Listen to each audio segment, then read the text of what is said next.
Wow. Okay. I have a job for you. You are going to be responsible for the emotional, physical, spiritual, intellectual development of a human being. Okay? Everybody qualified? No pressure.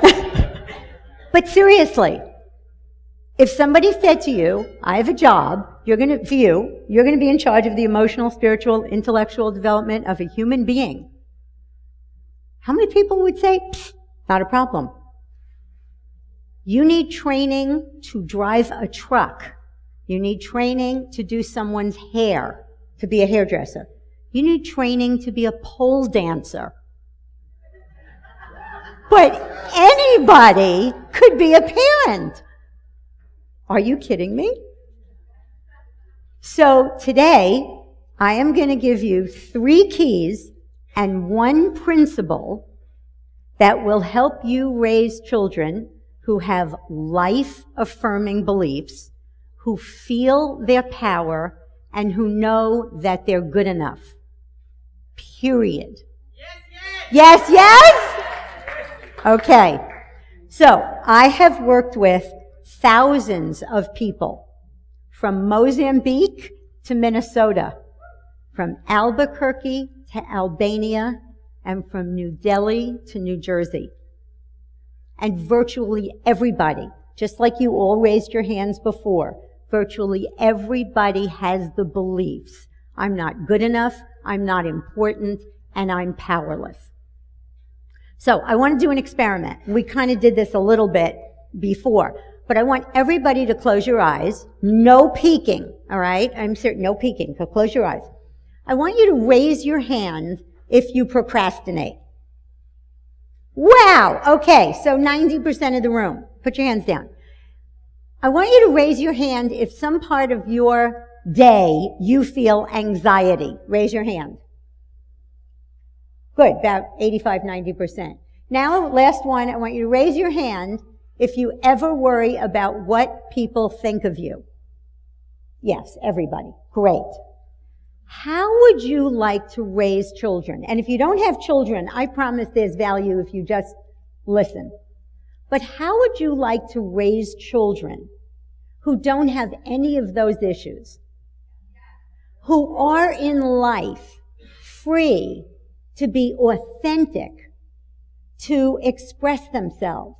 How would you like to have children who spend their lives not getting better, but making a difference? Yes, yes? Okay, good. So, we have heard for 4 days now that our beliefs determine our behavior, right? If your beliefs determine your behavior, what is your job as a parent? Say it again. What do you mean the best? What's your job as a parent? Yes, to facilitate or teach your children, to instill in your children positive beliefs about themselves, life, and people. Yes? Yes. So let's say it. My job as a parent is to help my children form positive beliefs about themselves, life, and people. Yes? Good. Okay. Key number 1. Get to the source. Don't force. Okay? So I'm going to tell you a story. I have single-handedly supported the dentists of the world. I put my dentist's children through college. Okay? Every tooth in my mouth is capped to the tune of a Rolls Royce. Okay? So I was, to say a little neurotic about my children brushing their teeth is an understatement. So one day, Brittany was about 3.5 years old, and I said to her, okay, time to brush your teeth. And she said, no, because that was Brittany's middle name. Brittany, no, Lefkoe. No. So I pull out all the skills and tools that I teach. And I said, do you want to fly into the bathroom? Zzz. No. Should we skip into the bathroom? Make believe I'm skipping. No. I said, okay, how do you want to go into the bathroom? Marching band. Okay. So we march into the bathroom. We get into the bathroom, put the toothpaste on the toothbrush. Okay, Brittany, you're going to brush your teeth. No. I'm tired. It's 9 o'clock at night. I'm done. So, a little more cajoling, and at some point I said to her, okay, Brett, I put my arm around her neck. I'm seething. I get the toothbrush in my hand, and I'm shoving it in.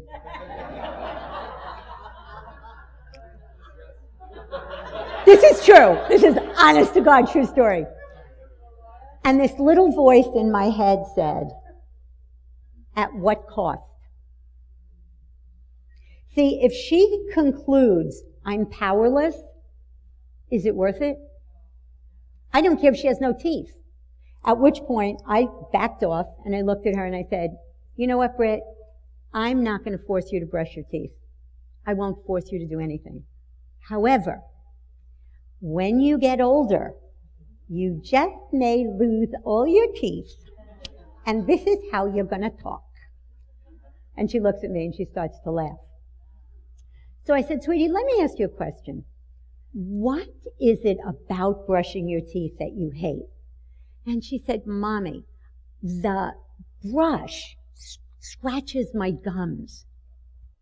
And I said, wow, you have sensitive gums. I said, well, sweetie, maybe we could get a softer toothbrush. Would that help? And she said, yes. And I said, great. We want to fix things as parents. Make it stop. Make them stop crying. Make them stop doing something. Make them do something. Get to the source of the problem and never ask why. Do you know why you never ask why? Because why is meaning, and meaning is made up. They don't know why they do things. You don't know why you do things. It's all made up. What? What is it about this? What is it about broccoli? What is it about vegetables? What is it about doing your homework? Get to the source of the problem. Don't force, right? So here's 3 ways to make your children feel powerful. Let them have a voice. Listen. Let them have a voice and let them speak. You don't have to do everything they want, but let them have a voice. Number 2, negotiate. Let them go to bed 10 minutes earlier. Let them win. Because children who feel powerless have to always test the universe to see if they have power. Children who feel powerful don't have to do that. And the 3rd one is avoid saying, because I said so, at all costs. Okay? Key number 2. Make them feel important. Because if they don't when they're little, they won't when they're grown up. So, I'm going to tell you a story. So I have a client named Brad, and Brad called me up and he said, Shelly, I'm a workaholic, and I can't stop working. He said, I don't know my kids. My wife's ready to divorce me. I'm worth $10 million, and I'm on the cover of business publications. When is it going to be enough? Anybody relate? And I said, never. It is never going to be enough because your achievements do not make you important. He said, I always feel like I have to prove myself. So his belief was, I'm not important, but what makes me important are my achievements. So as long as he's achieving, he feels important. When he's not achieving and he's at his kid's game, he doesn't feel important. Make sense? So it is really, really important. I ask people all the time, if you're in a room full of very successful, wealthy people, do you feel just as important as them? And even wealthy, successful people say, no. That's crazy. So the ways in which to make your children feel important is, everybody really please listen, put down your iPhone. And if you can't, you can say to your child, what you have to say to me is very important and I can't listen right now. As soon as I answer the email, take the telephone call, finish the project, you will have my undivided attention. So give your children attention. When you're on the road traveling, Skype them. And listen. Listen, and when I promise you this, as your kids get older and you're lying in bed with them at night, they love to talk. That's the time when they love to talk. Listen. And when they stop talking, don't talk. And they'll keep talking. That's how to make children feel important, and it's also how to have a profound relationship with your child. Yes, yes? Now, let me just show you a video. Listen to me. Like I do this all the time. And if I go out at the house or to the door, Matthew has his toys, and then Matthew has all his toys. Okay, but I have to yell at you guys. Okay, Linda, listen, Linda, listen. Okay, what? Like everything they do at this house, you can't trust everything at Grandma's house. Okay. Okay, then what? Then you're not listening to me. Then you're not listening to me. I asked you not to do something. Linda, but listen to me. Look it. Now, not every one of your kids will do that. Okay.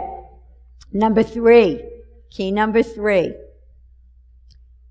This is so important. I can't even tell you how important this is.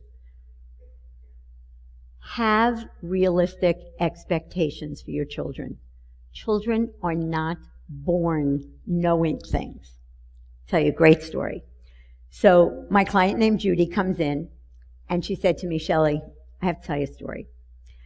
My little girl, Sophie, comes home from school one day. Sophie walks past the bird cage, and she said, I'm going to surprise Mommy, and I'm going to clean the bird cage. She said, Mommy loves clean bird cages, but she hates cleaning the bird cage. So she goes into the kitchen and she gets a little baggie, and she's wearing her really favorite dress. And so she goes and she puts all the bird poop in the bag, and then she closes the cage and she's so happy. And she hears her friends outside. So she takes the bird poop and she puts it on the cocktail table and she goes outside to play. So a little while later, Judy comes into the room, and the dog had gotten a hold of the bird poop, and it was all over the carpet, and it stunk. And she said, I don't believe this. And she calls Sophie in. She said, Sophie, what happened? What did you do? What were you thinking? And Sophie looks at her and she starts crying, and she said, Mommy, all I ever wanted to do was make you happy. And she said to me, Shelly, what did I do wrong? And I said, here's what you did wrong. Do children operate like this? I'm going to surprise Mommy and clean out the bird cage. Okay, if I put this on the cocktail table, the dog may get it, and then it's going to end up on the carpet, so I better walk it into the garden. The kid is gone. Kids are in the moment. I want to surprise her. Now, I did it. Next. Now, can you teach a child to think like that? Yes. But to expect them to. Let me ask you a question. Anybody know a 5-year-old child who wants to sit still in a restaurant? But we say to our children, get over here. Sit down. What's wrong with you? And why do you think that is, by the way? Fear of being not thought well of by others. We throw our children under the bus because strangers in a restaurant might not think well of us. So you can say to your child, sweetie, I know you want to run around the restaurant. You're full of energy, but you can't because it disturbs people. Let's play a game at the table. Yes? Yes, yes? So if your children don't clean their rooms to the satisfaction of Mary Poppins, acknowledge them for doing it. Now, here's the thing about when a child gets criticized, what do they conclude? I'm not good enough, right?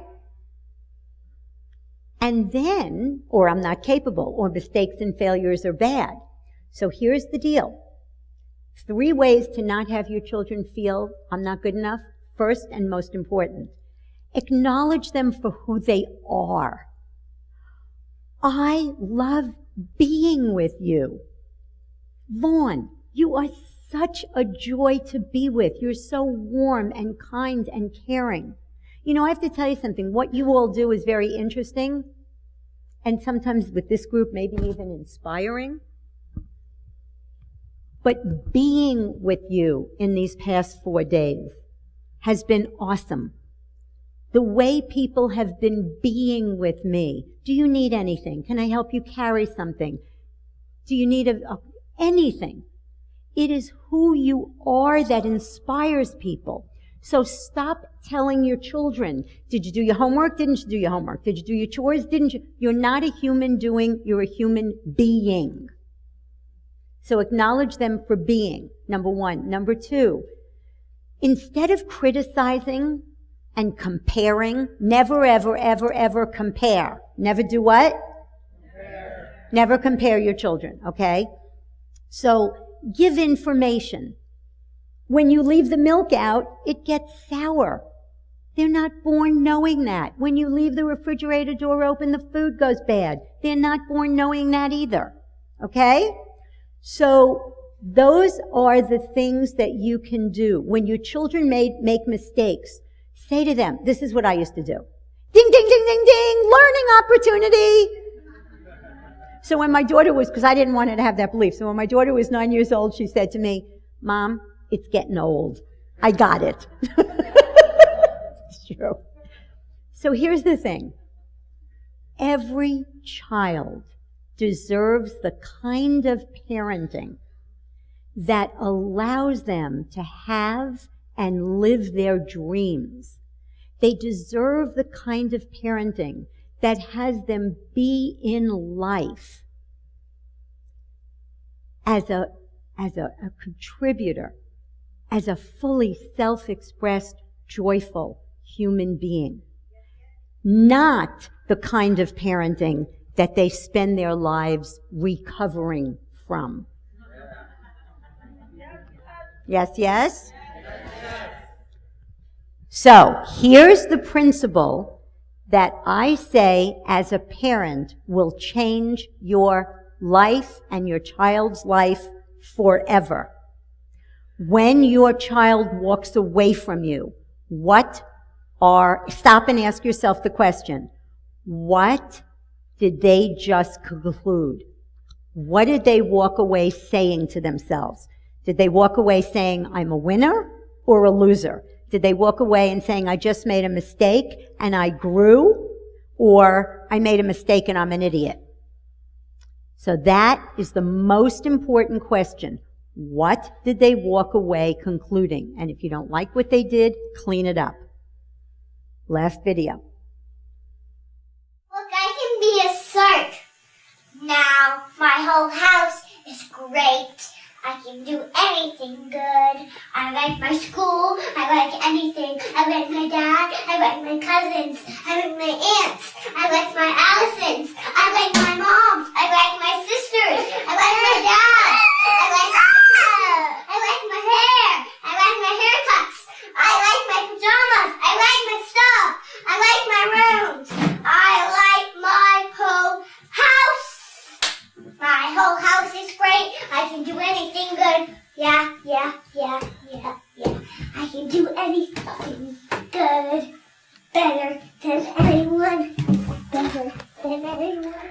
I would like to see her in 20 years. May all of your children grow up to be free from the limitations that keep us from having the fullest, most awesome lives.